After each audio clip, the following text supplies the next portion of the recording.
As a career diplomat, Ambassador Anil Trigunayat has served in the Indian missions in Cote d'Ivoire, Bangladesh, Mongolia, USA, Russia, Sweden, and Nigeria.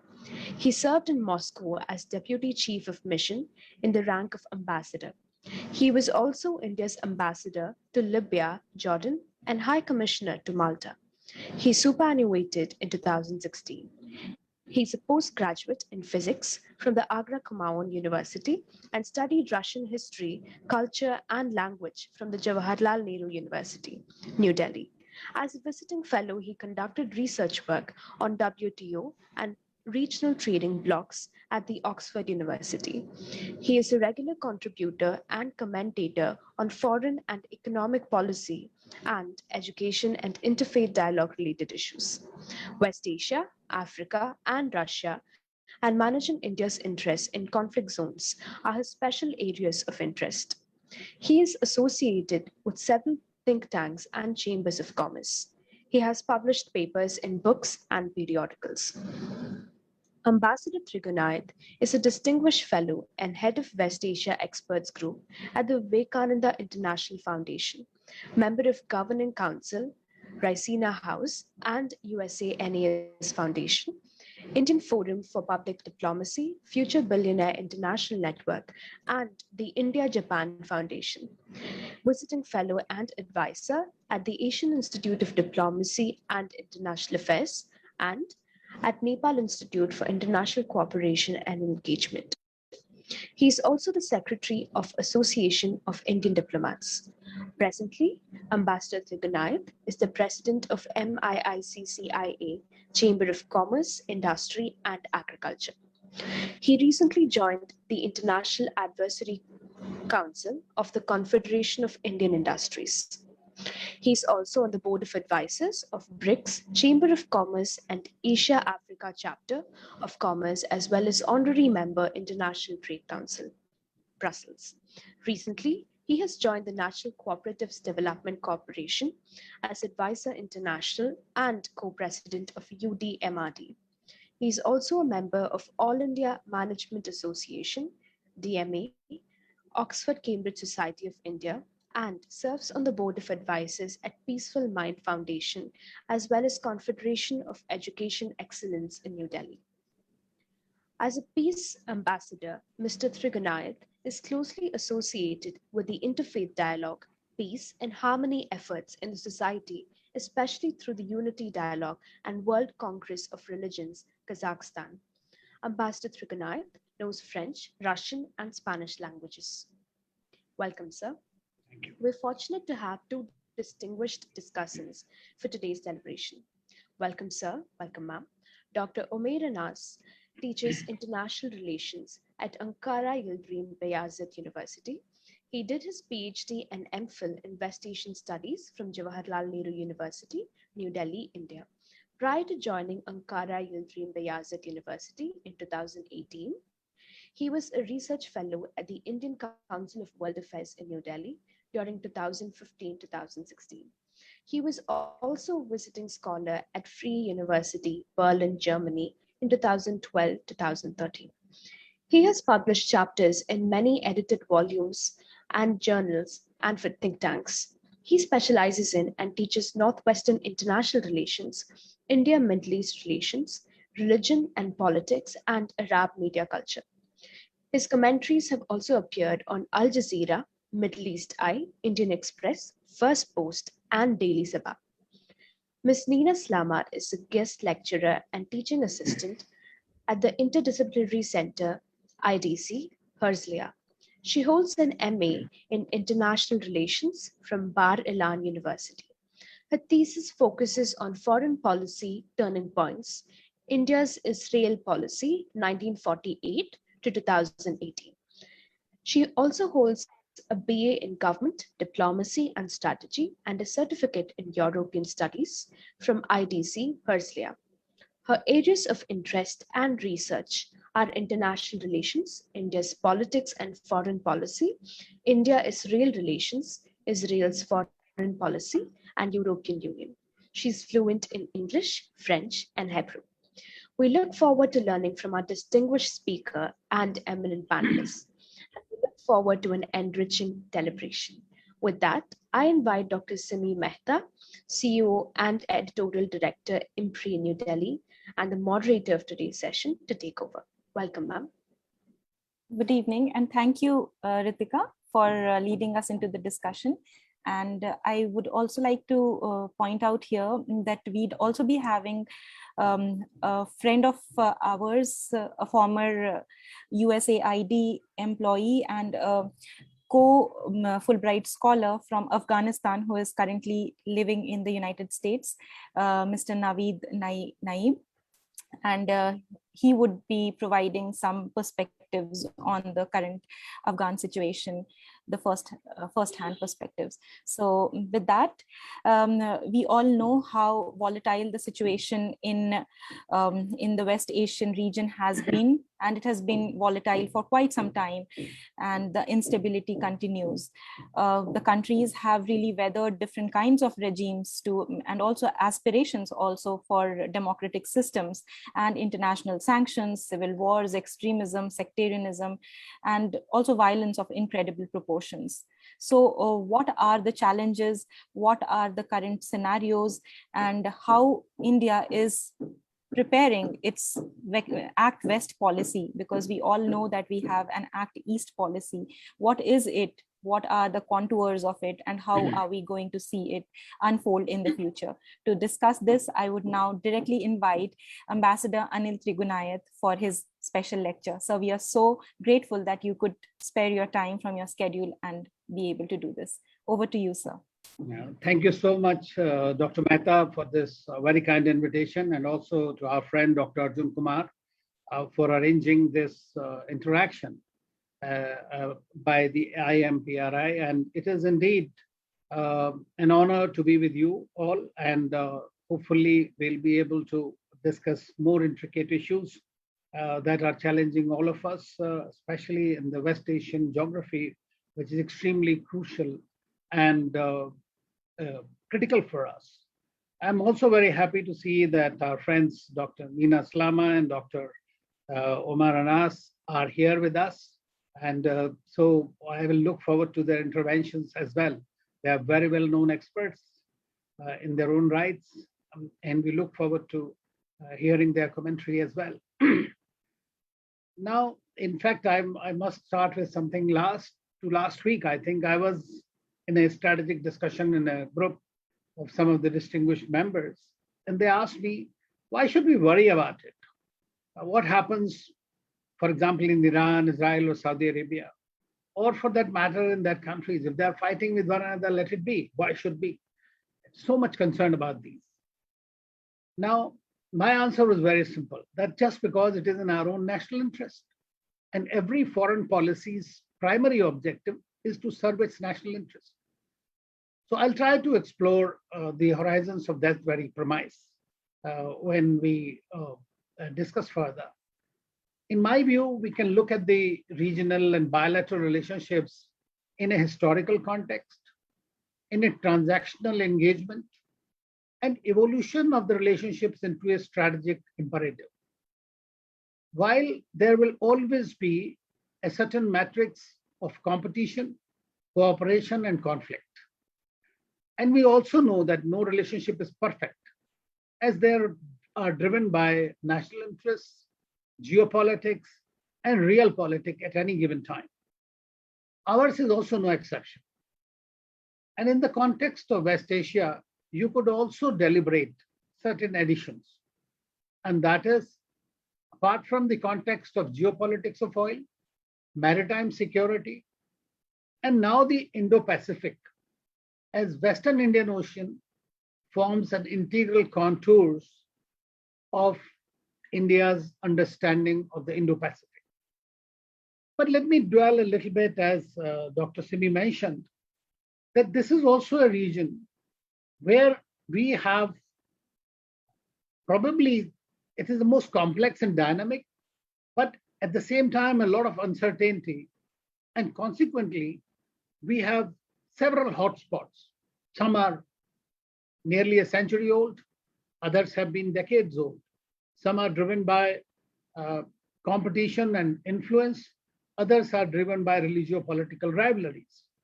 So we see that all powers, in my view, so they are in a constant competition, and in that they have been trying to attract the external powers. And we have seen what has happened in Afghanistan. We are seeing what is happening in Yemen, Syria, Iraq, Libya. All these countries are there which have had an impact on the emergence of the region as a hotspot.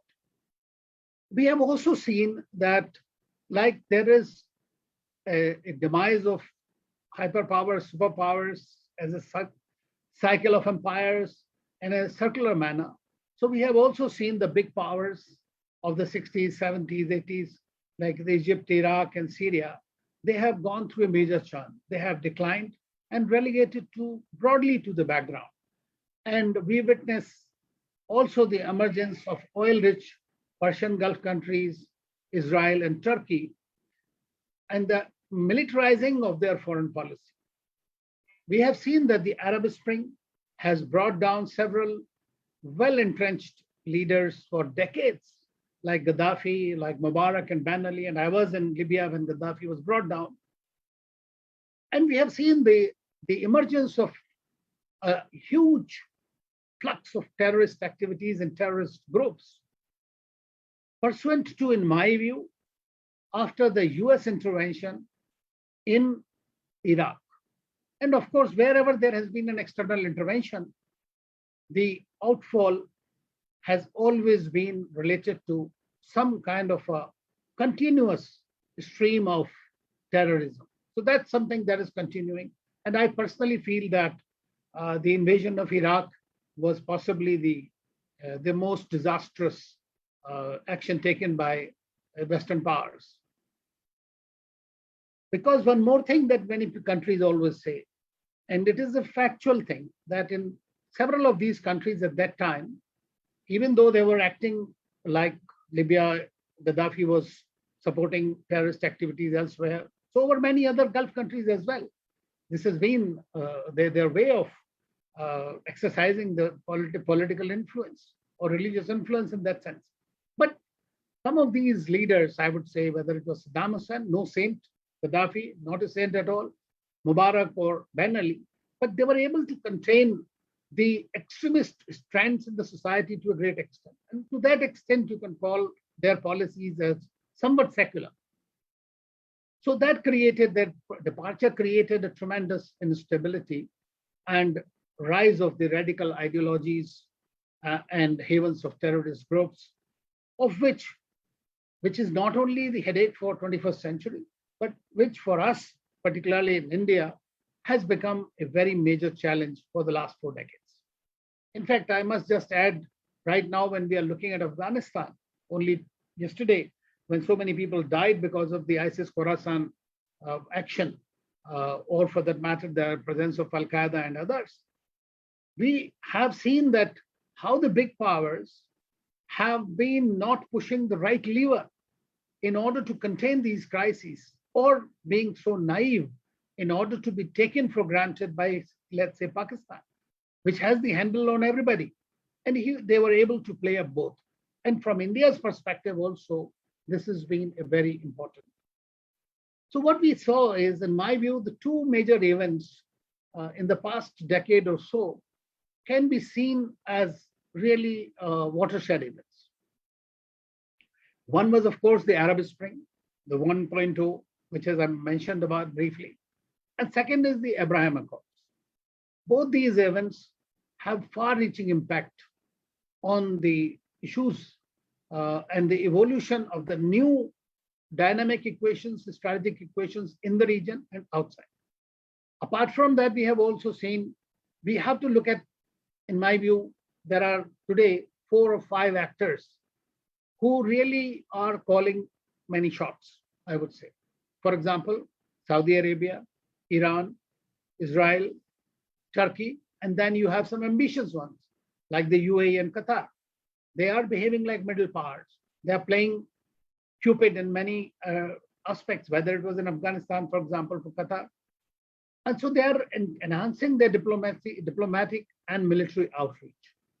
And very often you will find them also standing on the opposing sides.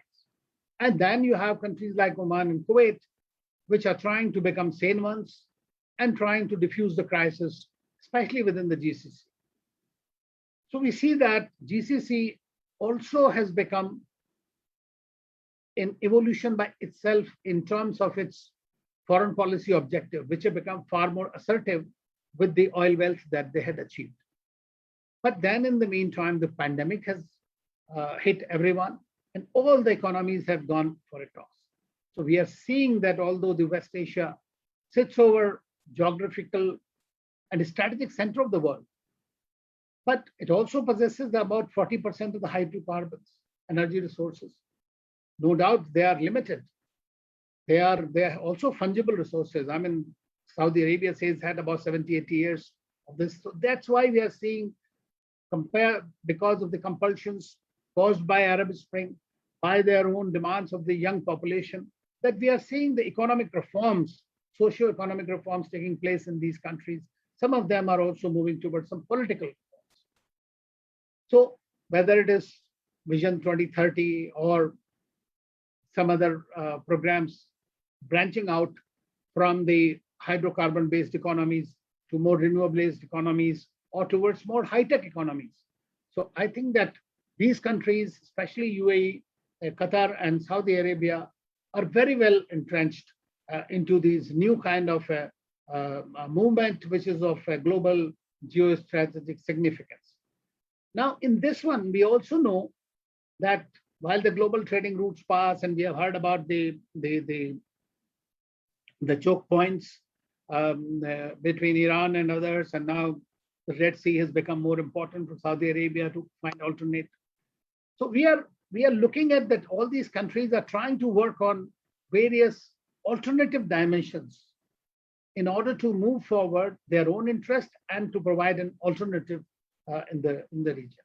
But at the same time, these countries are also involved in constant internecine warfare, whether it's Israel, Palestine, Israel, Iran, Iran, Saudi Arabia, Qatar, or we have seen the worst that happened was in 2017, the blockade of Qatar.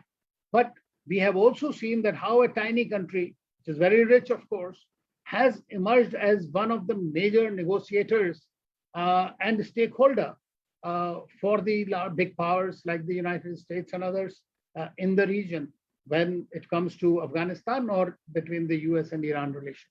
So this is something. Secondly, with that, we have also seen the emergence of Turkey into the GCC. Now, that is something that provided Turkey a greater role, and it was able to station its forces and have a base in Qatar.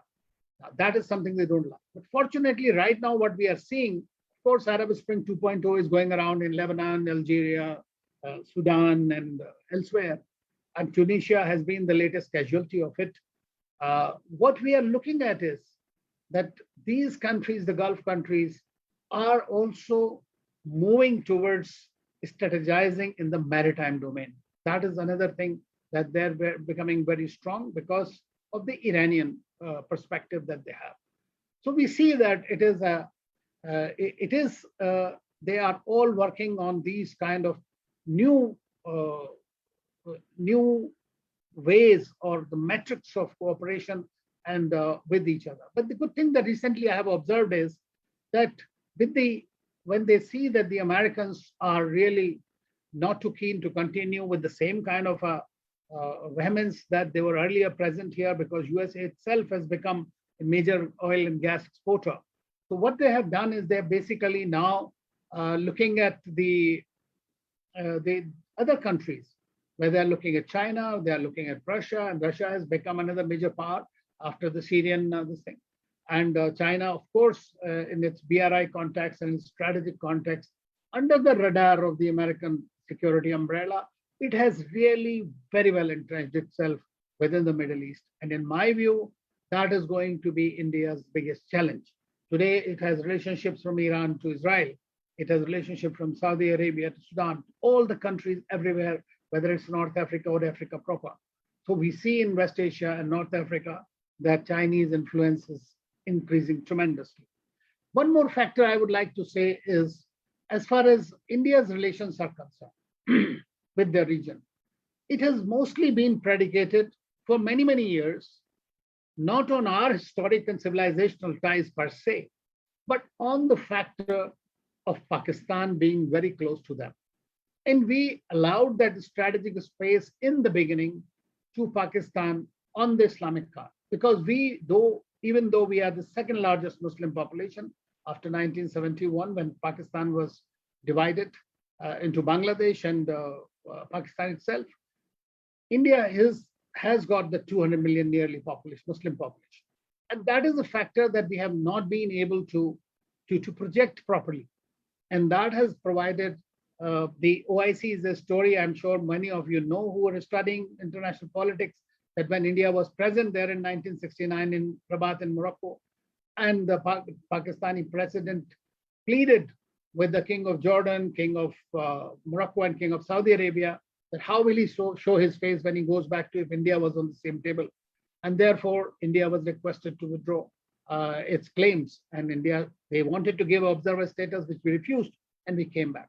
It is after 42 years or more that we saw that India was again invited at the OIC when Indian Foreign Minister in Abu Dhabi was invited to address the council. And Pakistani Foreign Minister protested, and the UAE told them that if you don't like it, you might as well not attend it. And he did not.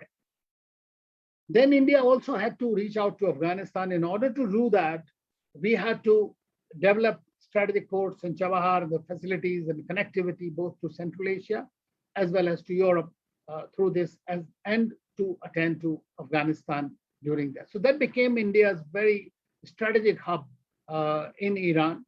But the US policies in Iran also created a major challenge for India. And that challenge was that we had to eventually, because of sanctions which are there, secondary sanctions, India had to stop importing oil. We were getting about 11 to 12% of the Iranian oil. Now, more than that, when we say that we have a strategic, historic partnership and this and that, and when you get carried away under the sanctions and stop interacting, that obviously puts a stop or at least a hiatus into a relationship. Fortunately, they do understand, but at the same time, we also see here that in India, we have made several trips in the meantime to understand each other, because now in the context of Afghanistan, Iran has again become very, very important player as far as India's interests are concerned. So we are seeing that this is a situation in the region. Lastly, I would like to say, as far as the region is concerned, in my view, I'm seeing an informal alliance, which I refer to as cryptic, emerging as, which is cryptic means China, Russia, Iran, Pakistan, Turkey, and Qatar. It's an outlier, but it's still very much there. The situation is in a flux. On the other hand, you are having these Abraham Accord countries, plus led by Israel and the US. Now, that is where we are seeing the increasing competition in the region. Now, that also does not augur very well for India, because India, until recently, until now, has managed the relationship mostly on a bilateral basis with all the countries. In the beginning, as you know, I told you, because of Pakistan factor and because of the transactional nature of the relationship, India was not having very many high-level contacts. You'll be surprised that last high-level visits were in 1982 by Mrs. Indira Gandhi to the region. But over time, then it was realized, and in 2014, and that's what Act West or Link West or Think West, whatever we may call it, we were still, when you say Think West, that means you were still thinking what to do with the West. I remember at one of the CII conferences many years ago in 97 or something, the Singapore Prime Minister said that India at that time, we were not even looking towards Act East. So he said, you guys only look towards West. You only have look West, not look East policy. So that's when India's look East policy began. But ours was it was no name. We were buying oil from them. We had a large number of 8-9 million people there. They were earning and sending revenues. It was basically a transactional kind of relationship. But then India realized, and in my view personally, for India, the West Asia actually is even more important than its own immediate neighborhood. Because why? Number one, 60 to 70% of India's oil and gas comes from there. So you are energy dependent on that. You are dependent on the maritime security lanes and safety there. So if there's something, anything happens there, any war takes place, then you are directly impacted. We have seen what happened in 1973. We have seen what happened in 1991 in the Iraq war, and in 2003, what the oil prices were to go. So that is something that is there. Then, secondly, you have about 9 million people there. Now, evacuating them is going to be the biggest nightmare. You have seen that what has happened in Afghanistan. The whole world, all powers are involved. Still 80, 90,000 people have been evacuated in so many days.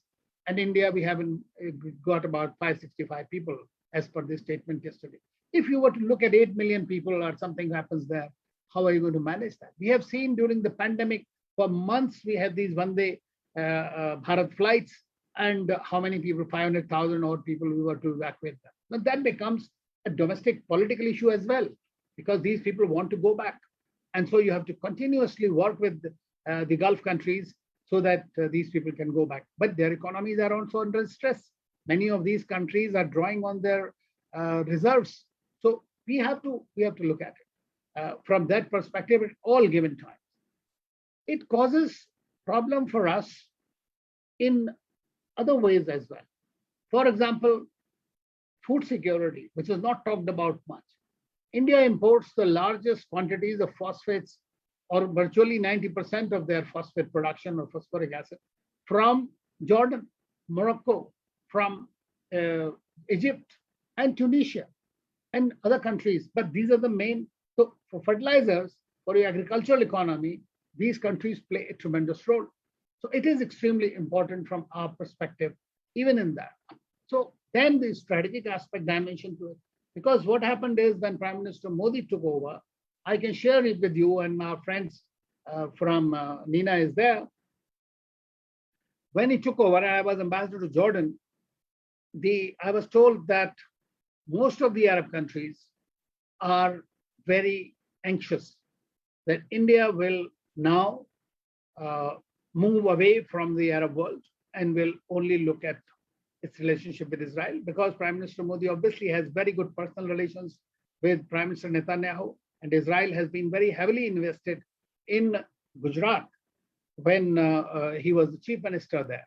So that was one of the concerns that most of these countries, and also about India's stand on Palestine, might be compromised. This was something that they were very keenly waiting for it. This would have given another opportunity for Pakistan and to China and others to undermine India's interests in the region. That was quite possible. Fortunately, Prime Minister went on his first visit to UAE. And today UAE is our largest partner, third largest trading and investment partner in many ways. And we have about 3 million Indians there who are remitting about $14 billion. Has become our strategic partner in defense sector, in cyber security and others. Those are going on with Qatar, with Saudi Arabia and others. I remember when I was Director General for the Gulf and the Hajj divisions in the Ministry of External Affairs, at that time I was shocked to see that we had no visits to the Gulf countries, and they were so important for us. So the first visit we took was the Prime Minister's visit, that Prime Minister's to Qatar and Oman, and then he went to Saudi Arabia, which completely changed the complex. If you read the Riyadh Agreement in 2010, you will find that for the first time, the Saudis actually spoke about terrorism and pinpointed at our Pakistani friends, that they are the ones who are havens of terrorism, acknowledged, and which you can see afterwards that the complete change in their posture and policies. And that is that when Pulwama happened, when Balakot happened, when Article 370 happened, these countries were openly considering these things as internal matters of India. In addition, when you wanted these fugitives, I mean, we have had terrorists and fugitives staying in UAE and Saudi and some other countries, you could have never got them. But in the last 2-3 years, the track record is amazing. We could not get somebody from Dominica or from London, but from UAE or from Saudi Arabia, it is so much easier to get these terrorists and economic offenders. That is also adding to our strategic security dimension. And then with the Abraham Accords, let me just talk about Israel-Palestine, because that is also very, very important for our relationships in the region, because India has always thought of its own interest as far as oil and gas is concerned, or its principal disdain as far as Palestine was concerned. We always had these, that if you are doing something with Palestine, you will go to Israel. I was the desk officer at the time in 1992, when we upgraded our ties again with the diplomatic relations with Tel Aviv. And at that time, we had met Arafat. And when we told him that this is what we are trying to do, because by then, you know, the Egypt had already done peace treaty, Jordan was doing the peace treaty, there were Camp David Accords, all kinds of things were happening. So we said, no, Israelis have always stood by us. We are going to enhance our partnership and relationship with them. And he mentioned, he said, I'm very happy about this. And he used to come every year, to India, and we used to take him on the Palestine Day. And he would say that you can work as the trusted interlocutor between us if you become friends with them. So that was the way, and that's how it looked. Over time, our relationship with Israel, obviously, as you know, is our third largest defense partner. In technologies, they are the ace in technological upgradations, in agricultural technologies. So cybersecurity, in those areas, in the high tech, they are our very close partners. And also against counterterrorism, the intelligence cooperation, all this has increased with all our strategic partners in recent times. And there have been incidents which are extremely important and useful from our day-to-day interactions and perspectives, trainings and all. And there is a tremendous affection for Indians, whether in the Gulf region or Arab world or in Israel. That is also there. So at the grassroots level, there is a lot of affection among the people on both sides. So I would say that over time, what happened is, when I was in Jordan, I know that we arranged the visit of President Mukherjee in 2015. And so when he came to Jordan, then he went to Palestine, then went to Israel. When Foreign Minister came, that different way. But it had to be two countries, both Israel and Palestine. Eventually, the government of India decided that while our stance on the Palestinian issue, two-state solution, dialogue, and resolving it peacefully stands, it is extremely important that we deal with each other independently on the merits of the issue. So that's what we call now as the dehyphenation of the policy between Israel and Palestine as far as India is concerned. So when Prime Minister Modi went to Israel, he just went to Tel Aviv. When he went to Palestine, he went to Palestine and thereafter to UAE. Now, the relationship, as you know, that in any relationship, mutual trust is extremely important. So even when President Trump, and he has been, whatever his foreign policies on one end, but one can say that he was quite heavily invested in the Middle East and tried to come up with some kind of a deal of the century, or for that matter, this Abraham Accords can be credited to him to a great extent. And I think that is the time when he also took certain decisions which are going to have a severe impact on the relationship between Israel and Palestine. For example, de facto recognition of Jerusalem, whereas in Camp David Accords or Oslo Accords or wherever, that was decided that East Jerusalem would be the capital. But that all has changed now on the ground. So this is going to be a major issue.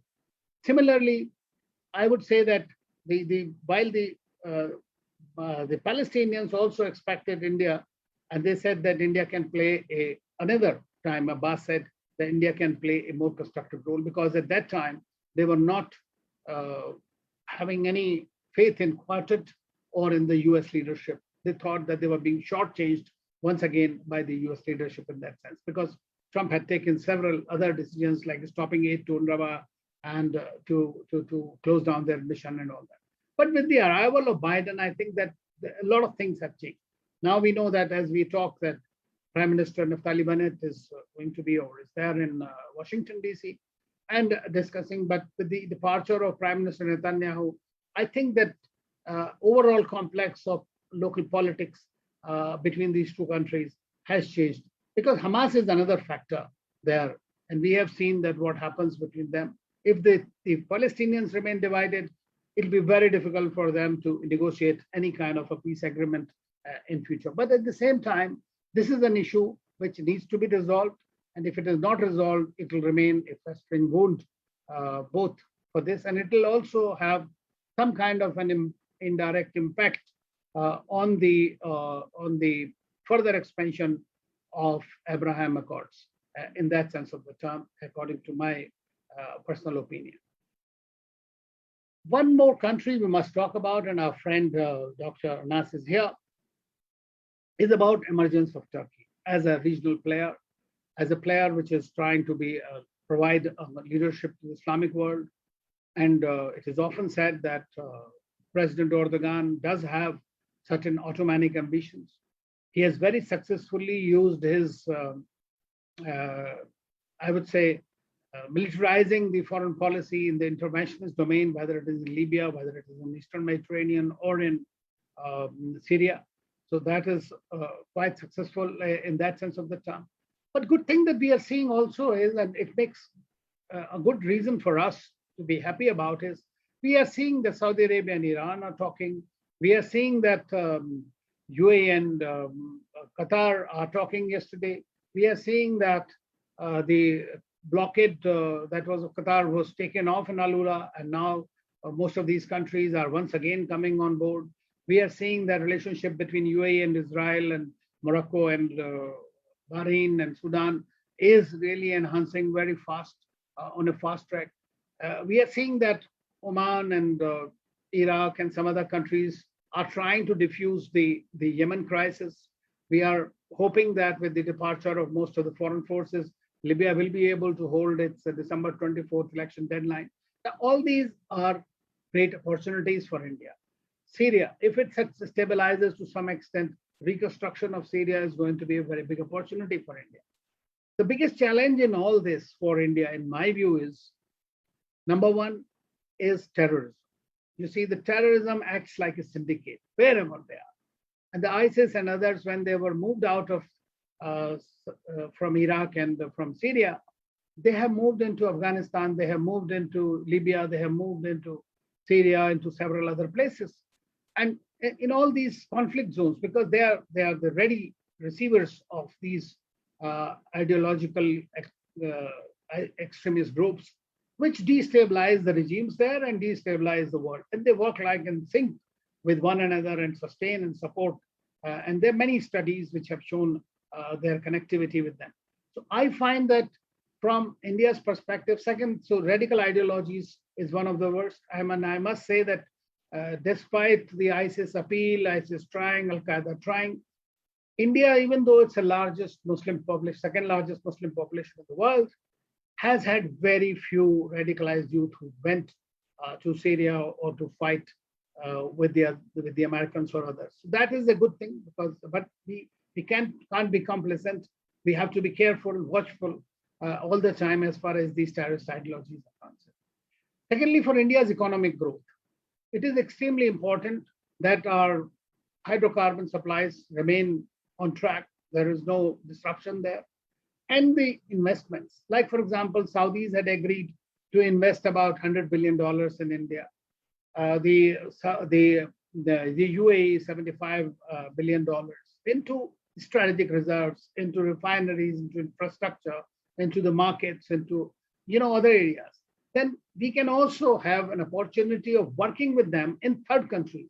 For example, food security is extremely important for the Arab world, especially the Gulf countries. 90% of it they are importing. We can work with them in agriculture sector, in the food security sector, and along with Israeli technologies, which are very important, and they have helped us a great deal. They can help there. And so we can find similarly in the cybersecurity domain, and as the next steps are going to be more, I would say, dangerous as far as the international security paradigm is concerned, because we are moving into an AI-driven age where autonomous weapons and the weaponization of the space will take place. And that is where a large number of countries will once again suffer. It will not be the industrial revolution 4.0 of the normal kind. it's going to be a very different kind of a world we are getting into. So some of the Gulf countries have already taken a big lead. India has that kind of heft and potential. Israel is also, as I said, is a tech giant in the sense. But for all that, I personally feel, and it's probably ideal expectation, that peace is very, very important. So therefore, there has to be a certain kind of regional security architecture, which needs to be respected, where the interests, don't have to have a love for everyone, but you have to have a common minimum program whereby you can learn to coexist and prosper. That is quite possible, because with the prosperity, it is possible that the radical ideologies may take a backseat. So I think that this is something that the world needs to do that. China, I don't want to spend much time on China. Everybody knows about it, that this is very well entrenched today, whether it is through its BRI project, whether it's through Digital Silk Road, or for that matter, its health. I mean, in the pandemic, UAE became the first country where the Chinese vaccines were made. Chinese investments in Haifa port and some other key installations. Everybody knows about it. So that is, in my view, going to be one of the major challenges for India in the geopolitical context, in a region which is extremely crucial and critical for us. So I think that apart from that, of course, the welfare of our diaspora is the key issue for us. You know that about $60 billion that come constitute about 10% of India's foreign exchange reserves today. So we have to be careful that they go back. When those who have come back, they get their employment, that we continue to invest in those countries, in their well-being. And they all understand that in their all growth and development, the role of Indian diaspora is extremely important. And that's why they like them being there. So I think we need to work together. The countries, major powers which are going to be there, we don't know how, what will be the eventual Russian role in and how much role it can play, whether the US will actually withdraw from it. In my view, it cannot afford to do that. It has a dozen bases in the region. And in Turkey alone, it has 24 or 23 bases. So I think that it is going to be very much there, but it is going to be more focused on the Indo-Pacific. And that is where India is also quite actively involved. In my view, in closing, I would like to just say that they will continue to have their internal problems, but if they can come to some kind of a solution, then we may see a good times for the region. If not, we may see a further accentuation of the strategic competition and the negativity in the region. So I'll stop here. Thank you. Thank you very much, Ambassador. It was wonderful listening to you and knowing so many intricacies that really sometimes is out of reach of scholars like us in the realm of international relations. So we thoroughly enjoyed and learned a lot. I'm sure my other co-panelists also agree to it. So I would firstly go ahead and invite Naveed, who is joining from Washington, DC.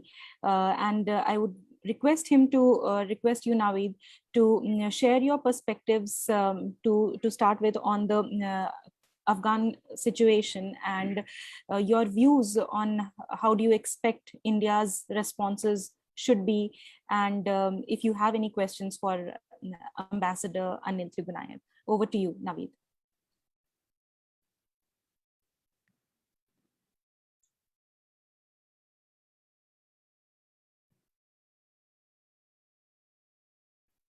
Naveed, can you hear me? Yes. Hi, Simi. Thank you so much for inviting me to this session, and thank you all the panelists for having me. Of course, I am not going to go into very much detail about the academic and strategic interests of all the nations and the Central Asian countries, specifically with regards to what the challenges that our country is facing right now.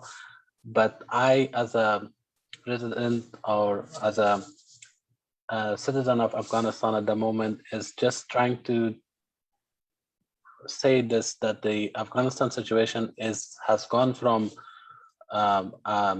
development perspective or like regional strategic perspective to a very, very extreme humanitarian crisis. So we at this moment has to deal with the challenges that are actually on the day-to-day basis of people's survival there.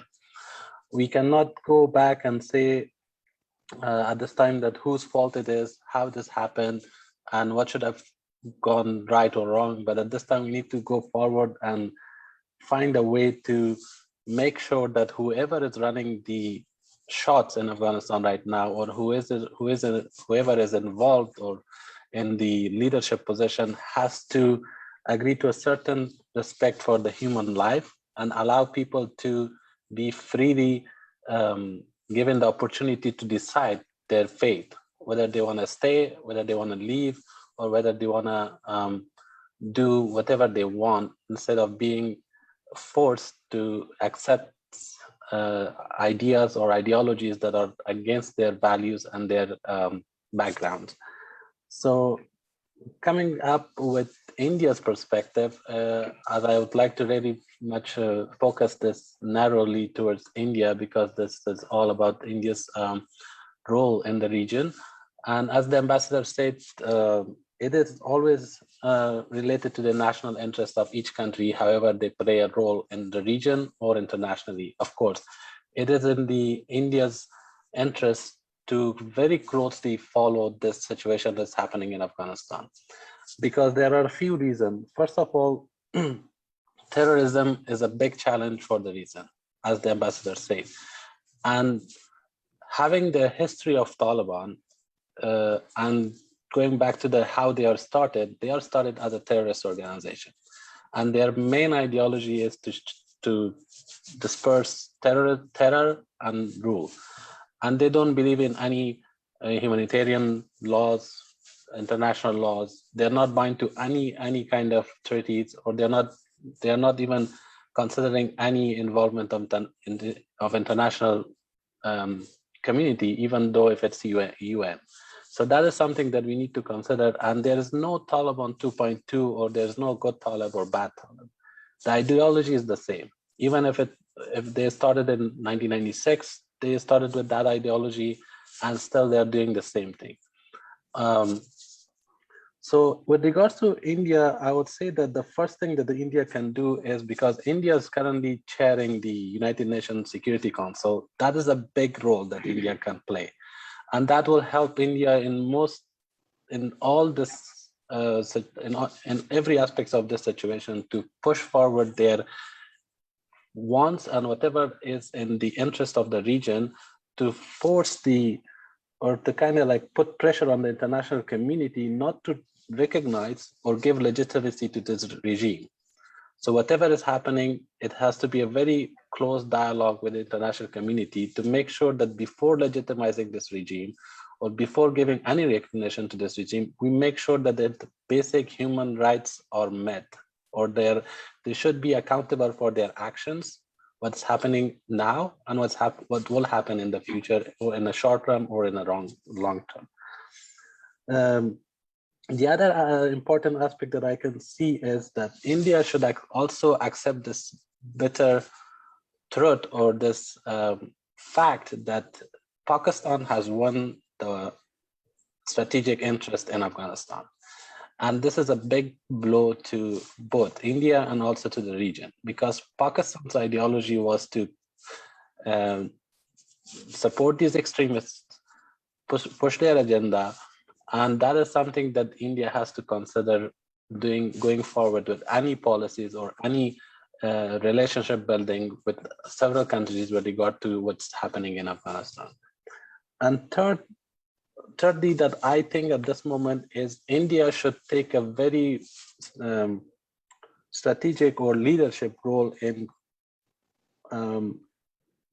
convening international conference like the Bonn conference that happened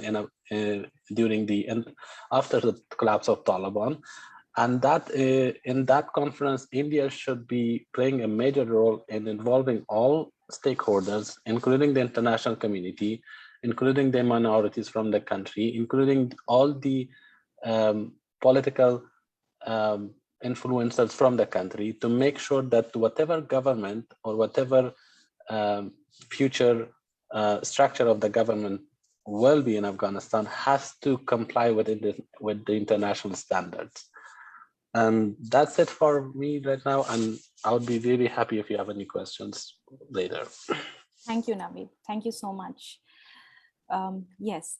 So moving ahead, definitely we'll come back to the responses that Ambassador would have for you, but we'll just move on to our next panelist, Nina. Nina, please go ahead and share your views. Thank you, Simi. I would like to thank Ambassador Trigunayat for his fascinating, comprehensive lecture on the different developments in the region, and Mr. Naveed Naeem for giving his personal perspective about what's going on today in Afghanistan. Concerning India in the region, in West Asia, I think that today we will see more competition between different coalitions in the region, which means that India will not have to conduct its foreign policy only on the bilateral level, but also in the multilateral level with different coalitions that Ambassador Trigunayat mentioned earlier.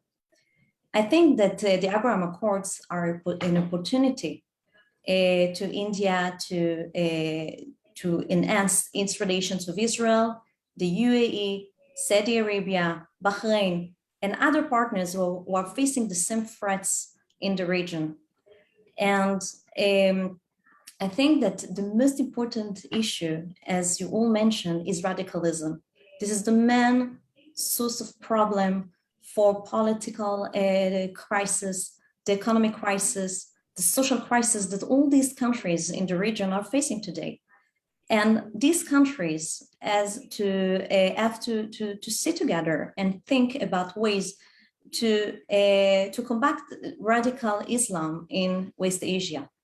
We saw that during the Arab Spring, the different Arab countries wanted to implement a change in their own countries, but it was very difficult to conduct this kind of change.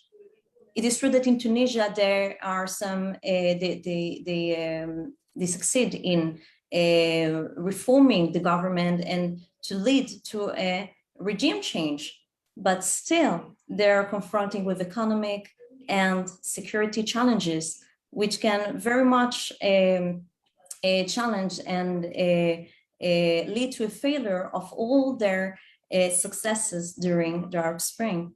We see the situation in Syria, in Lebanon, in the Gaza Strip, in Jordan, and we see that these countries are confronted to so many challenges. We frighten not only these countries and the neighboring countries of these countries, but also posing challenges to the whole region and to other countries in other regions in the world. So India, I think its main role should be to form these kind of relations, bilateral and multilateral relations with partners who are willing to work together in order to address security, economic, political, and other challenges that all these countries are facing today. And I think that Prime Minister Modi is promoting this kind of multi-aligned and multilateral approach, not only in the region, but also internationally. And it is important to strengthen these relations with Israel, with the UAE, with Saudi Arabia, and with Bahrain in order to stabilize the region. One possible way to do so is through education. We saw that many powers throughout the history tried militarily, economically, politically to bring to a change to the region. But as long as there is no education or a change from within in these countries, I think it will be very difficult to stabilize them. And this is why all these partners in the same coalition that I discussed earlier have to come together in order to bring the change from within and try to address these challenges together from within. And I would like to ask how maybe if there is another way, other ways to address these challenges and to bring to a stabilization in the region. This is an open question. Thank you.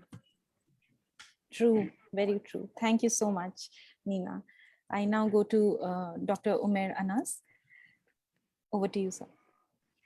Thank you very much, Dr. Simi.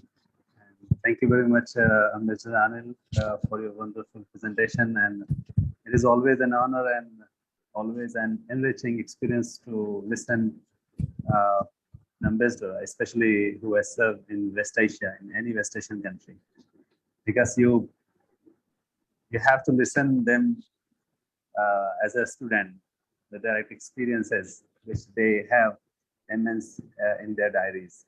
So thank you very much for your insightful discussion. I would like to make some brief remarks, especially based on my own interaction with many West Asian scholars and in many conferences. At least 3 incidents which have happened with me. One in when I was working in Indian Council of World Affairs. There was a Saudi delegation, and one person there was very blunt in criticizing Indian reluctance and hesitance in taking any bold role in West Asian politics or in West Asia. So he was saying that India is not yet ready to have a strategic partnership with this region, and especially with Saudi Arabia. In Qatar, I was there in a conference, and an Arab diplomat asked me, does India have a West Asia policy at all? And there was another question from another Turkish diplomat once. They simply said that India does not have a policy for Turkey. So when we meet many West Asian people, we find that there are something which is different from Indian perspective and West Asian perspective. So why there are so many differences of perception? In my understanding, there are too many most important things. The first is that I personally think that India is not psychologically ready to assume any bigger role. We have to define Indian diplomacy in the region as a reluctant diplomacy. Should we go ahead? Should we not go ahead? Should we do this or not do this? So we always have this this question in our mind. So still we are grappling with this situation, kind of reluctance which we had got from our history. I'm not saying that this reluctance is new. This reluctance has been very old. But in the beginning of Prime Minister Modi's period, I had started writing that the era of reluctance is going away, because Prime Minister Modi was very keen to change this status quo, and he wanted to have a strategic view, and he wanted to have a non-transactional, rather a strategic relation with this region, and for that he wanted to change many things. But I think that is still, especially since the Biden administration has come, many of the assumptions on which Prime Minister Modi's initiatives were started, they have changed. For example, India was playing an important role in bringing Israel and the Arab countries together. Even Mahmoud Abbas, the Palestinian president, he personally asked India to play a role, a mediation between Arab and Israelis, but between Palestinian and Israelis. But when President Trump was defeated and Biden came, then things have started changing at a rapid pace. So the role of Iranians in the region came back. Turks got emboldened once again, and there are many other things which have started changing. And so the Indian template of West Asia, which Prime Minister Modi had adopted before Biden, had faced so many challenges. So once again, I would say that I think that India's West Asia perspective is not strategically well equipped. We have to work on it, so many things. For example, we have been talking that our relations are basically based on three things: energy-centric, diaspora-centric, and then trade-centric. Of late, especially when Foreign Minister Jaishankar had made his famous speech that the Gulf region should also be included into Indo-Pacific region. From there, we have started changing the view for the region, and we thought that this region should be taken into a broader Indian strategic view. So we then, as Ambassador Anil has also included, that we have included other elements beyond these three elements. And Indo-Pacific, he has also rightly mentioned. But for example, if you see diaspora, how far we can rely our diplomacy on diaspora? Because if you see the region, that most of these countries, they don't want diaspora anymore. They want to replace most of the diaspora with their domestic workers, or they want some other replacements. And you can see a sense of panic among Indian workers, among Pakistani workers, among the Bangladeshi workers. They are trying to find alternative jobs anywhere in the world. So many of these workers are coming back, or they are trying to find other jobs. And the Qatar crisis had played a blow into this crisis again. So diaspora is not going to be a permanent thing, and is going to change very fast. The second thing is that India's non-oil trade relations have not yet improved that much. Still, our relations are mostly based on, when we say trade relations, it means that one-way relations. Mostly we are importing energy from there. But non-oil relations have yet to diversify and start in a big way, especially in with Egypt, for example, because Egypt has a very big market in North African countries. So we have to work a lot in these areas. One important thing which I think that is responsible for our hesitance or our reluctance is that for a long period of time, especially from 7th century to 13th century, 14th century, I can say we have so many historical documents which prove that India had people-to-people contact with this region.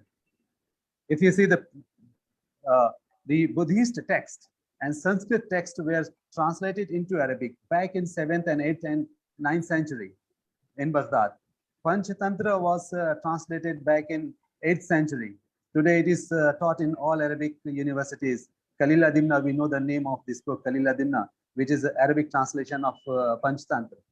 It was done back in 8th century. But if you see today, the people-to-people relations between India and West Asia is extremely poor and limited. We almost do not know the people of the region. I have been sometimes criticizing this view that Indian newspapers do not have any correspondents in these Arab capitals. We do not have enough cultural relations. We do not have enough cultural exchanges. Even the number of students from the Arab world have started decreasing. There used to be many Yemeni students and Omani students in India, but now their number is declining very much. So people-to-people contact is always very important in bringing the two countries, the two regions closer. So I would just say that we have to see our assumptions very carefully, and we have to evolve a strategy for the region, a comprehensive strategy in which we can fit our own security, our own national interest into that. For example, we always see that the region is like a homogeneous one single home. And from my point of view, this region is never going to be united. This region is never going to be looking like a one home. It is going to be always divided. It will be divided into pro-Turkish camp, pro-Iranian camp, pro-Saudi camp, then pro-Egyptian camp. It was already there, and again it will be like this. So we just can say that some axis will change, and they will replace another, but there will always be more than 4 or 5 axes with which we have to deal with them. So it means that we cannot have just one single West Asia policy. We have to have many West Asia policy because there are many West Asia, and accordingly we have to prepare for these divisions also. And for each division we have to prepare a separate policy, and then there should be some coordination among all of these divisions. In this way, that we can cooperate and coordinate among all these things. I just would like to say a few words about the crisis which is happening in Afghanistan.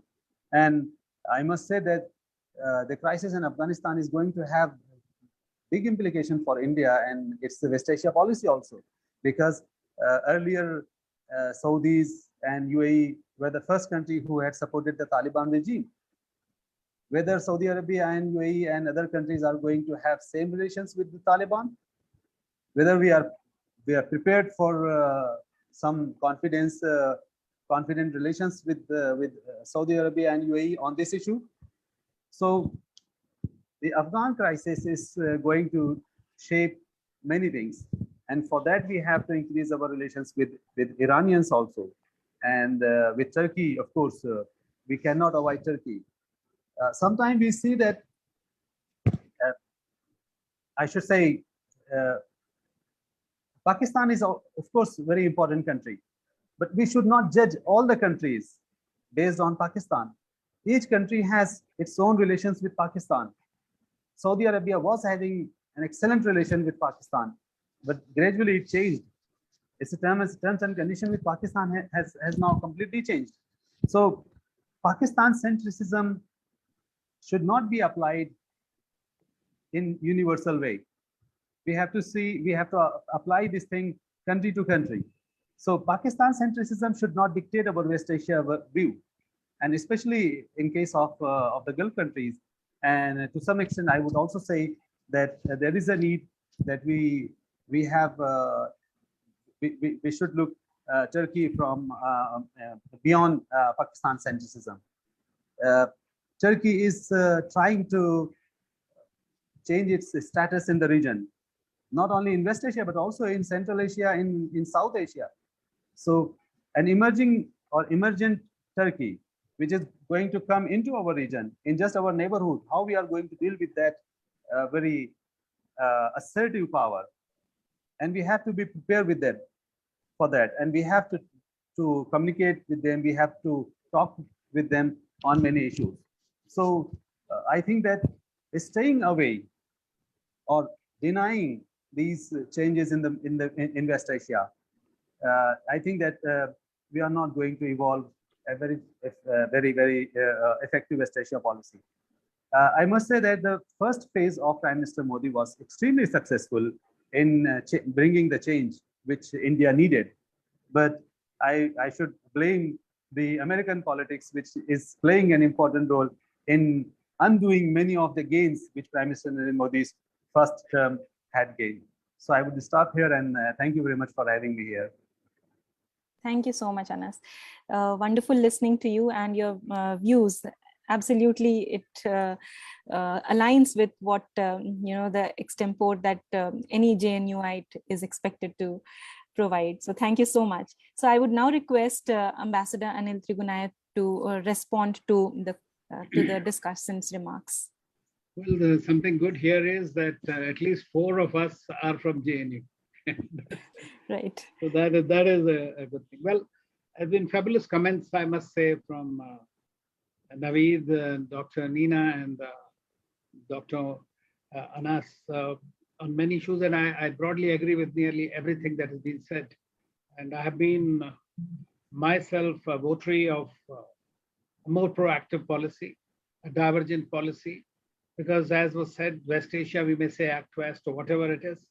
The fact remains that relationship with each country is predicated on its own norms, on its own interests. And we have to find some alignment there with each of the countries, because they are all equally important in many ways. So as far as, firstly, let me talk to our friend Naveed from Washington, DC now about Afghanistan. what has happened in Afghanistan is many books will be written about it. And I have myself written several articles, even though I have not served in Afghanistan, but one always followed throughout all your neighborhood. So what has happened in Afghanistan is abdicating the responsibility in a very brash manner. And if you start sleeping with the enemy, then you are always going to have this kind of outcome, which is there. India, you know, the Biden said, and you are sitting in Washington, so you have been part of USAID.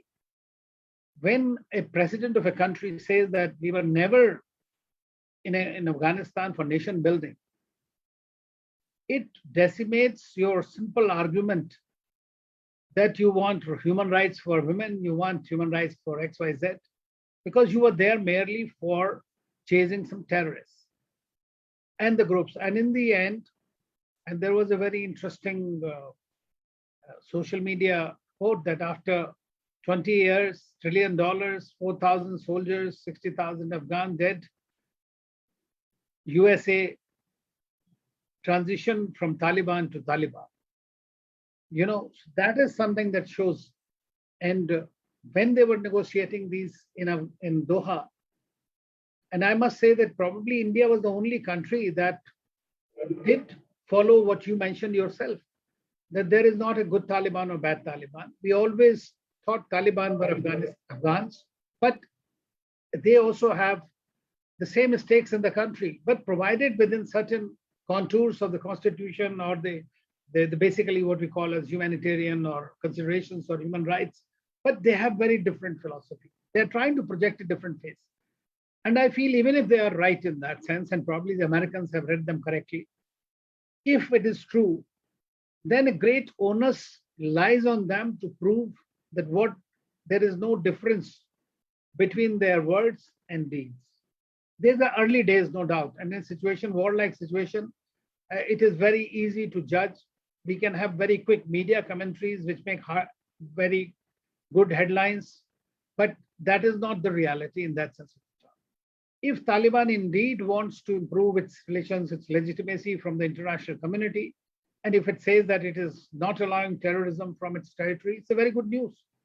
That it will allow the women to work and do whatever, then it is a good news, even though Sharia, Afghanistan is not the only country in the world where Sharia is applied, but how it is applied.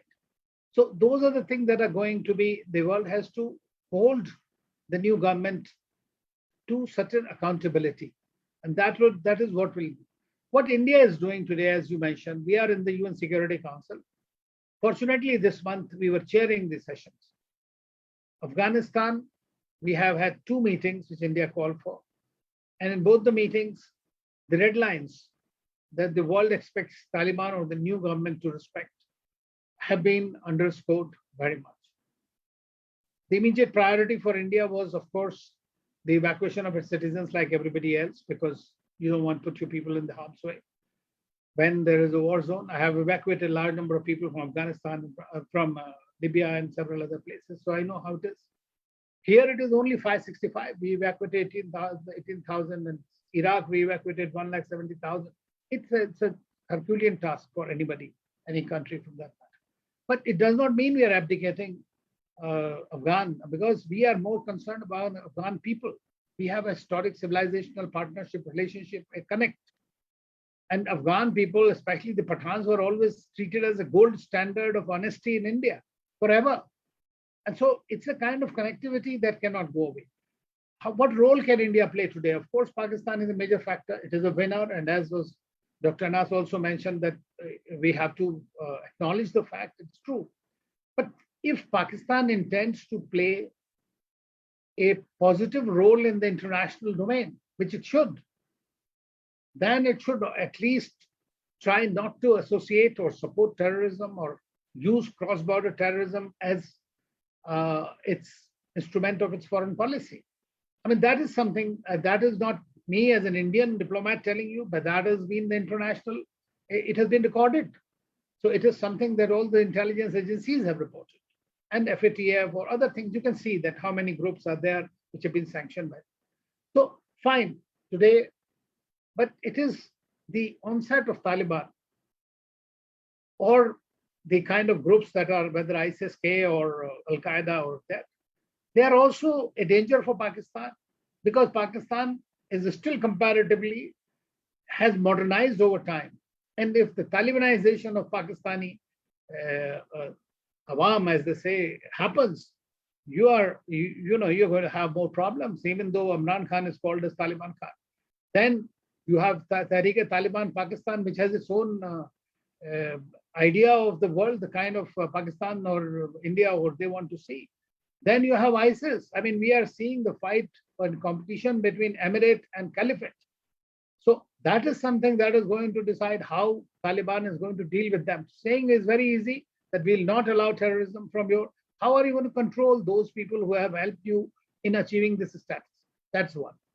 Secondly, even if the creamy layer of Taliban today, in my view, is, let us say, more modernized or thinks more rationally, how are you going to control the people who are there in the, who have been the guerrilla warfare fighters?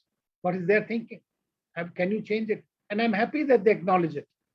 When their chief spokesman said that our bigger problem is to keep our people, those who are going to control, within control.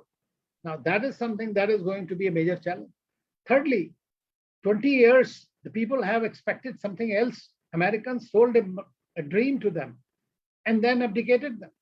Now, how those people are changed people, how this new government is going to try and fulfill those aspirational dreams. Because see, whether you are 70,000 or 300,000 or 500,000, you cannot control the 30 million people and their dreams if you are not going to provide for it.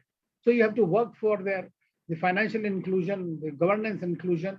You have to do that. You can't do anything because fighters, you can occupy, but you can't govern. So that's going to be another domestic challenge. Of course, the international challenge is legitimacy.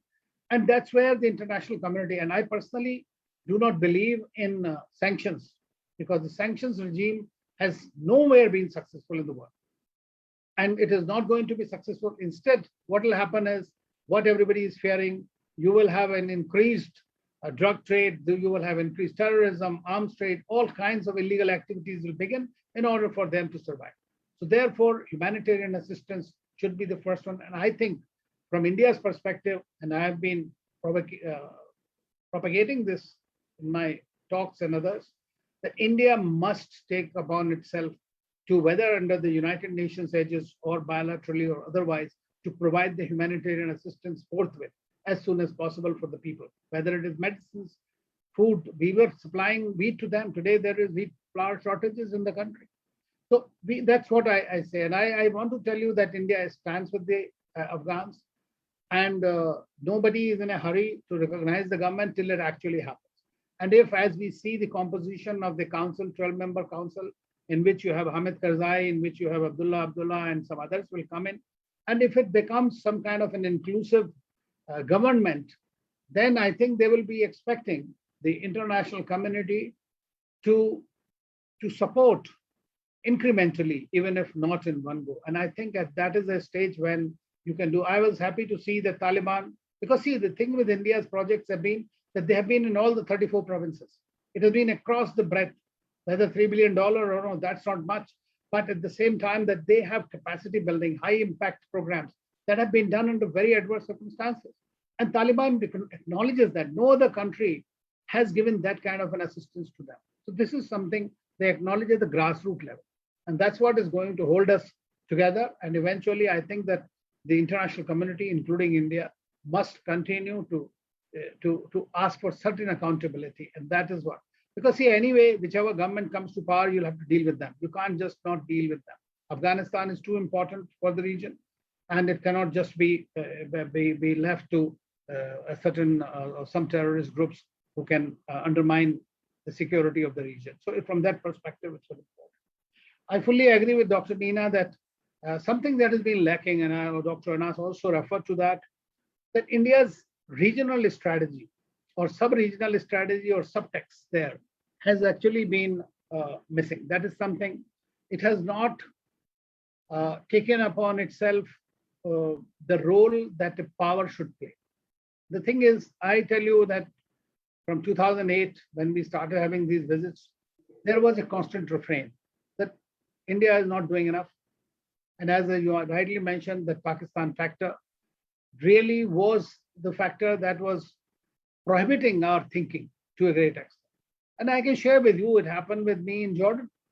I'm in a country where the king wanted to develop relations, each successive, and we did not have a single major high-level visit in 65 years. I was shocked when my president told me, Anil, you are going to a very important strategic country. I started laughing. He said, why are you laughing? I said, simply because if it is so strategic, so important, why is it that we didn't have any PM level visit, or we did not have a president or a foreign minister visit on a bilateral basis? And then fortunately, we tried to work on it, and all that happened with the meeting when King Abdullah and Prime Minister Modi met in New York in 2015. Then the things started moving forward. Same thing applied with our visits, high-level visits, they play. And I remember when I met Sushma Swaraj, whom I knew, but may she rest in peace, for 20, 30, 25 years, I told her one thing. I said, ma'am, the Arab mentality is very different. We should not visit these countries with an agenda. You must pick up, go and have coffee like the Europeans keep meeting one another. Come back with no demand, no agenda. They have oil, they'll sell to us. We are buying from all over the world, so we'll buy that for ourselves. Nobody's doing a favor to us. But at the same time, when you develop the confidence level, and our friends from Israel and UAE will tell you now that the kind of personal relationships that develop, and then you want to have the leadership, things always move smoothly thereafter. So you have to deal with these countries in a very different manner. And I agree with you that we'll have to look at it into different perspectives. So far, I must say, it has perhaps paid off for India by having bilateral relationships with each country is trying to explain, and now graduating from transactional to strategic partnership and relationship. Defense sector has become very critical in our collaboration with all the countries, major countries, especially in the maritime domain, I would say, which should have been done some 20 years ago, in my view. But anyways, better late than never. India also is following, as you mentioned, about the multi-alignment policy. So that is very much is being pursued. And Dr. Nina, your approach about education, I fully subscribe to it. P2P relationships, and Dr. Anas also mentioned that, is very critical. I remember when I went to Bahrain, the foreign minister told me, he said, I have an Indian mother. And I'm not talking about one country. It is a thing with all the leadership. They had their very good connect with India. Many of them still own properties in Mumbai and Kerala and all those places. So I asked, what is the mother? There was a lady who used to look after him when he was a child. When she became old, she came to Bangalore, and he every year comes and visits her, treats her like a mother. You have those kind of relationship, even those people. But when we say that India's probably, and very often what happened is when I don't know, you are all very young, but when I was studying in JNU in the 80s, at that time, the whole of Delhi, we used to have all these Arabs coming from all the countries floating in their traditional dresses at the AIMS and the medical assistants in different places in Bombay and here, plenty of that. But once they started having their oil wealth, they started looking towards the West, and the West became heavily invested in them as a market. And that is the reason today this region is the most militarized region in the world. Saudi Arabia is the biggest importer of the US arms and ammunition. So is the UAE, so is Qatar. Now, that has been the policy of the Americans. Of course, they have a great industry, defense industry from California to Connecticut, which needs to be serviced at all times for that conflicts are essential. So that is another theory which works there. But at the same time, now these countries are also realizing over time that you cannot depend on one country. And I think the Afghanistan fiasco would also convey a very similar message. To what extent can you rely on a country? So can you have a regional collaborative matrix possible? As I said, the minimum, I'm being idealistic in this, and I agree fully with Dr. Anas that giving the historicity of the acrimony between these countries, many of the big powers, it is very difficult to see them sitting on a table and talking to one another, whether it is a peace plan or whatever it is, each one onto one, especially because of Iran's, because Iran is one country you have to grant that through its 3H, which I call, H is Houthis, the Hamas and Hezbollah. It has been able to have an excellent outreach and control over several Arab countries. So it is one country, even a Shia country, has very close partnerships and relationships with several Arab countries. And that is there. So whether Saudi Arabia likes it or not, it is a reality. So I'm glad that now today, Turkey and Saudi Arabia are talking, Saudi Arabia and Iran are talking, UAE and Qatar are talking, and Egypt and Turkey are talking. So this is a good thing. When the dialogue is there, when the talk is there, they are realizing their limitations. This is what is there. So once you realize your limitations, you work on a strategic partnership model somewhere.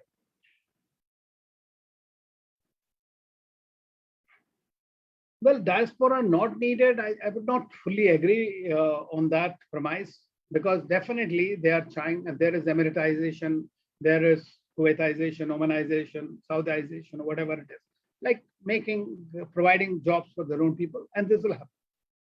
But I feel that they will always need not labor per se, labor class. They will always need skilled labor henceforth. So I always recommend to the government that we must reskill our labor force if they are going, so that they are not becoming redundant with the technology taking precedence in these countries. They realize, of course, it is not easy, and in some countries it is far more difficult. But as far as the Indian workers are concerned, I mean, I can share this with you, not because I'm an Indian, but because of my personal experience, that all countries have told us that we prefer Indian labor, Indian workers to any other, from Pakistan or other. Sometimes they keep putting bans on them, even though they are. So because probably they are disciplined, they are not problematic like some others, or maybe I would say more productive, whatever it is. So from that perspective, and today when we look at the Indian, we will not look at them as the labor class. Today you look at UAE, we have 6,000 companies in all the special economic zones. Indians are the CEOs of many big UAE companies and the banks and others. So there are a lot of professionals who are there. A role that was earlier played more by Jordanians as the professionals, or Egyptians for that matter, in the Gulf especially. So I think that we will need to work on our strategy as to what kind of labor force we want in the region. They will continue to need it. Of course, now for India, new opportunities for sending its workforce have opened. For example, with Far Eastern Russia, they want India. We have already just given them $100 billion, $1 billion line of credit for various things. They want Indian personnel. So they will always find some place to go to. And I'm quite sure when we have trilateral projects in Africa or somewhere, it will be possible to use that expertise even in those countries.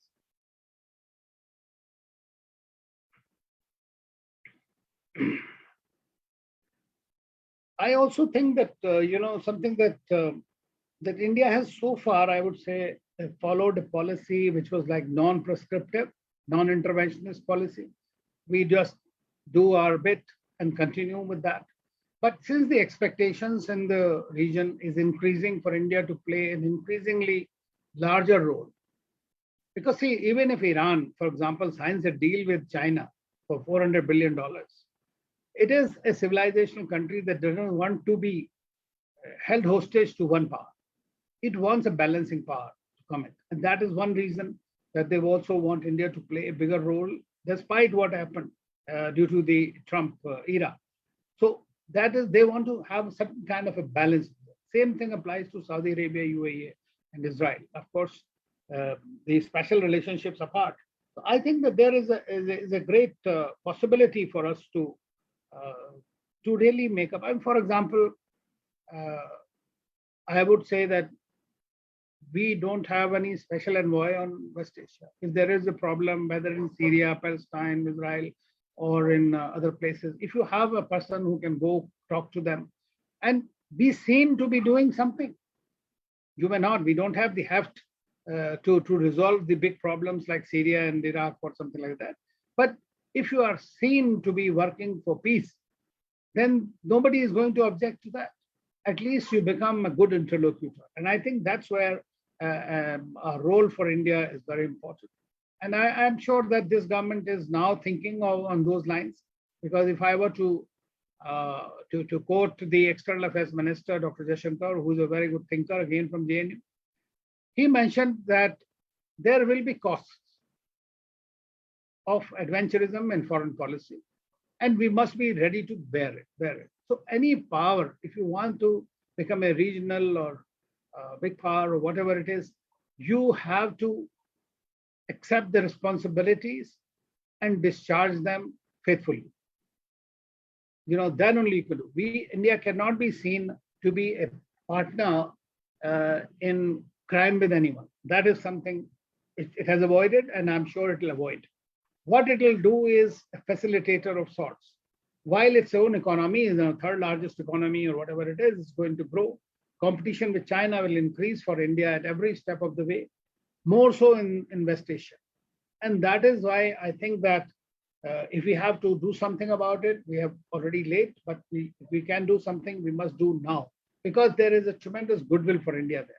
But goodwill does not replace the real politics. Thank you. Thank you so much, sir, for responding to the discussants' remarks. So actually, we are a bit out of time, but if you may permit, there are a few questions that have come up, and if you could take.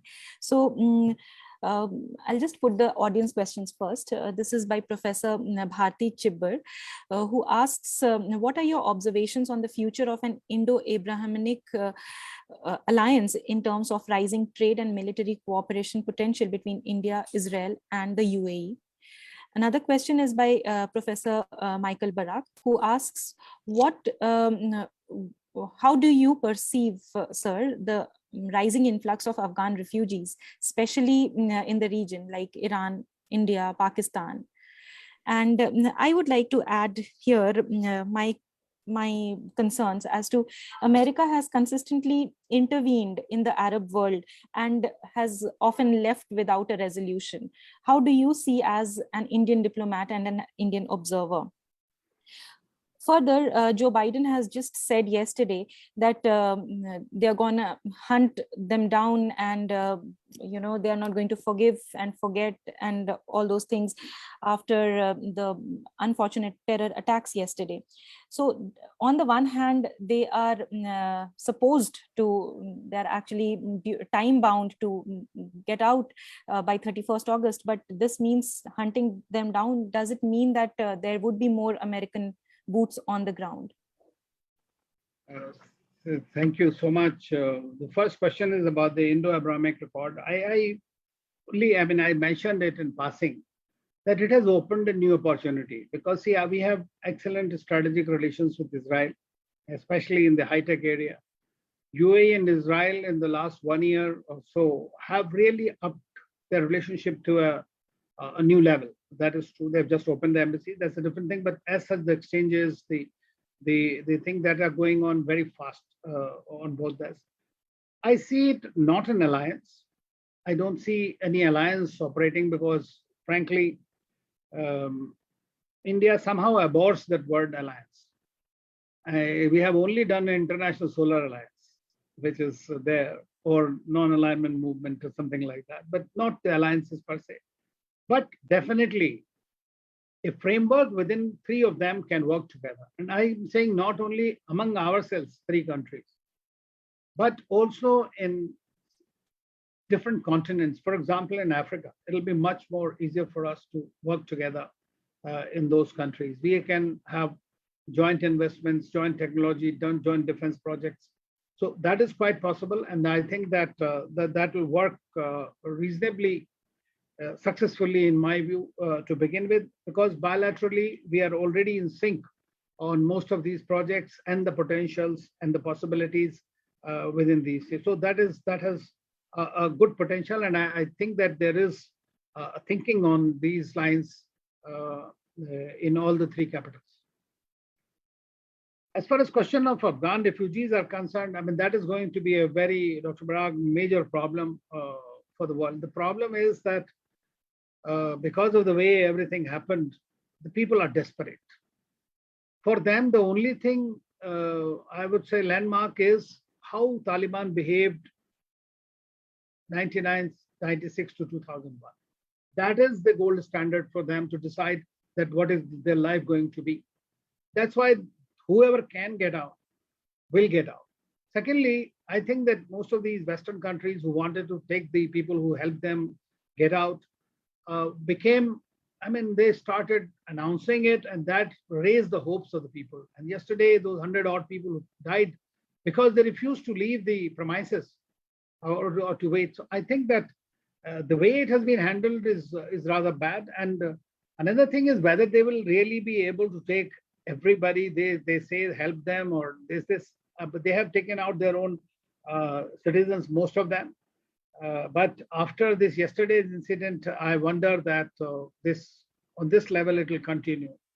In this one, Taliban had helped CIA director who visited last week, and I think the Taliban had shared the information about the ISIS Quran that they are likely to do these kind of suicidal acts or the terrorist acts, which has been definitely proved right because it has been coming for last 3-4 days.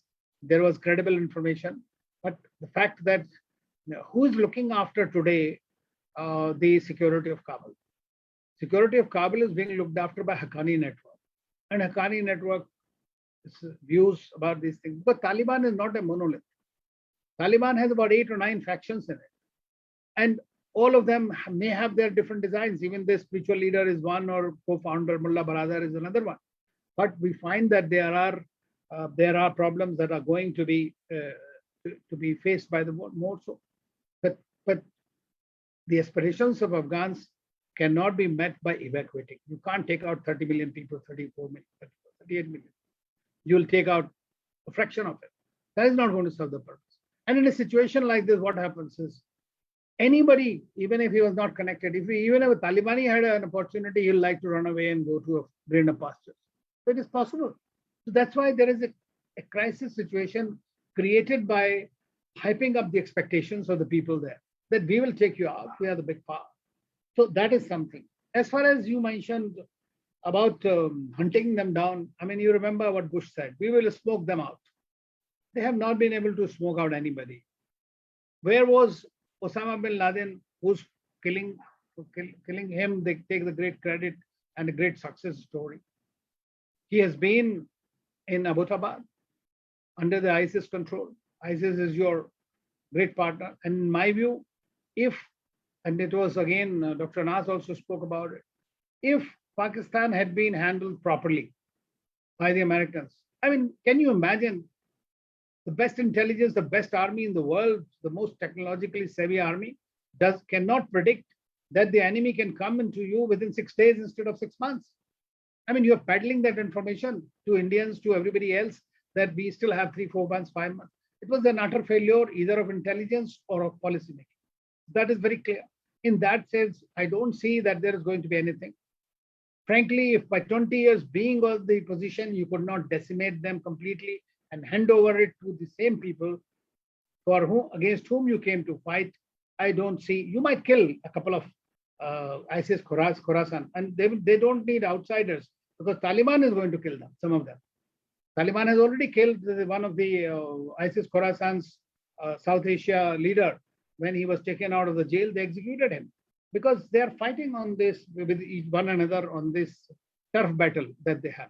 But Taliban is not all powerful in that sense of the term. They have many other challenges to keep their domestic situation apart. So I doubt very much that we will see a great counterterrorism in word and deed. It will continue. They will all keep on talking on the high, and they might use this actually to somehow control the Taliban action. Thank you very much, sir. Thank you for your responses. So I would now move on quickly to the concluding part, and I would invite our discussants first to talk about your perspectives on the way forward as to what do you see moving ahead, immediate or short term or medium term, as you would deem fit, in the future of the region. So I would like to invite Naveed first, just 2 bullet points each, if that should be fine. Naveed. Yes, first of all, thank you so much, everybody. Thank you, Ambassador Anil, for your thoughts and your comments. I really appreciate what you're thinking and how you're going forward with the Afghan support. Of course, things are really, really difficult at this moment. We cannot predict what's going to happen and how things will be projected or like guided towards different routes. But of course, the situation at this moment is all based on humanitarian assistance. And as you said, Ambassador Anil, if any international organization is thinking of any kind of support right now, it's going to be like how to channel the humanitarian assistance, because shortage of Afghanistan is a landlocked country, and all supplies comes from these bordering countries, especially Pakistan. And Pakistan has shown their less interest in supporting any kind of refugees or any kind of supplies going into Afghanistan. So at this point, it's very important to kind of channel those humanitarian assistance, whether it's by air or by road or anyhow, so that these shortages will not affect the ordinary people of Afghanistan. Because sooner or later, the reserves will run out. And we have seen this several times in the history, that once the reserves have run out, people are fighting over just a simple loaf of bread.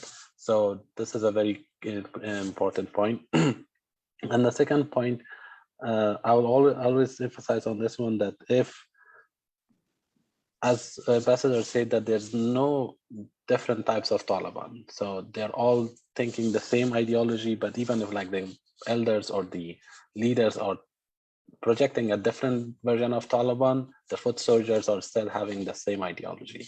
So in order to avoid any tragedy for people who had this idea that we are going towards a developed nation and we will have freedom and we will have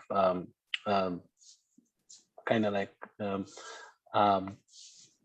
something which is not the Taliban ideology, is to let them choose, let them allow to leave the country if they have the chance, and let them get refuge in any other country, if possible, neighboring countries, so that they can decide on their fate. Because nobody trusts what happened, and nobody trusts what Taliban is saying right now. That's it. Thank you, Simi. Thank you. We can only hope, pray, and wish that things are good for you and they turn out well. So thank you so much. I'd go to Nina. Over to you, Nina. Thank you, Simi. So yes, I think that India should, as the panelist said, play a more active role in the region, starting from the declarative level. It is true that India is very reluctant in its political culture when it comes to foreign policy. But I think that nowadays it should change its policy and have a more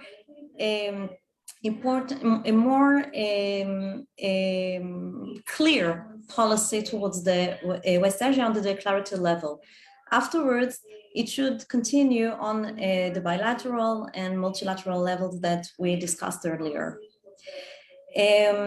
This is my views. I really thank you for this discussion and wishing you all well. Absolutely. Thank you so much. Much appreciated. Thank you, Nina. Dr. Omar. I will make just 3 quick and bullet remarks. First is that we should believe and we should think that West Asia's security is India's security. And we have to be part of West Asian security architecture. We have to contribute to the security of the West Asian region.